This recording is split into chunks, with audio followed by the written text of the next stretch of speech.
Oui, c'est la grande mosquée de Ziguinchor. Donc, je suis venu voir l'imam Ratib.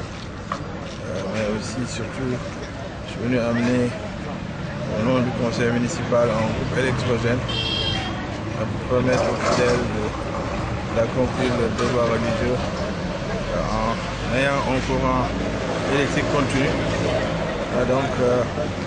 D'autre part aussi, je suis venu avec un entrepreneur, avec des techniciens.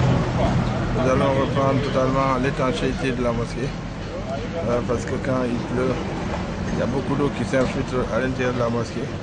En dehors de ça aussi, nous allons reprendre la peinture à l'intérieur, essayer de faire quelques travaux électriques, mais aussi et surtout de faire reprendre toute la sonorisation, que ce soit une sonorisation moderne au niveau de la mosquée. Je suis venu aussi avec un ingénieur du son qui est en train de faire le diagnostic.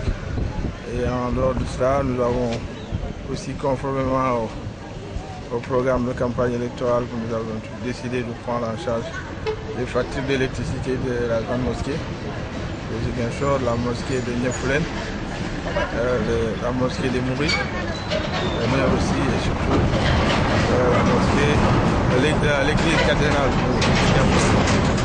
Donc cela va entrer en application tout de suite.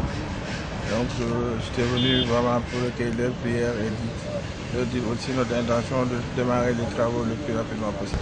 Oui, je vais dire que si Dieu me donnait les moyens, j'allais faire de telle sorte que les lieux de culte soient, qu'ils soient chrétiens ou musulmans, que ce soit des lieux où il fera bon vivre, il y aura l'ambiance et surtout que les fidèles ont le confort nécessaire pour accomplir le culte.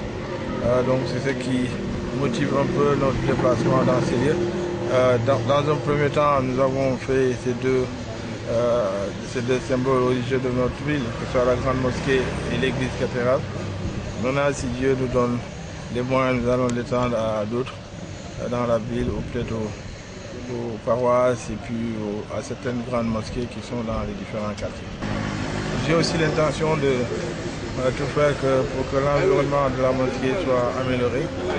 D'abord en bouchant le système de canalisation, mais aussi en faisant de telle sorte que les devantures soient assainies, que ce soit surtout mise aux normes, en enlevant ces troncs en faisant de telle sorte que vraiment la devanture, nous allons voir s'il est possible de la daller ou en tout cas de mettre du ciment de l'autre côté pour que les environnements immédiats de la mosquée soient attractifs et attrayants pour que les fidèles qui viennent à l'occasion des grandes fêtes ou à l'occasion du vendredi puissent en tout cas dans des conditions convenables.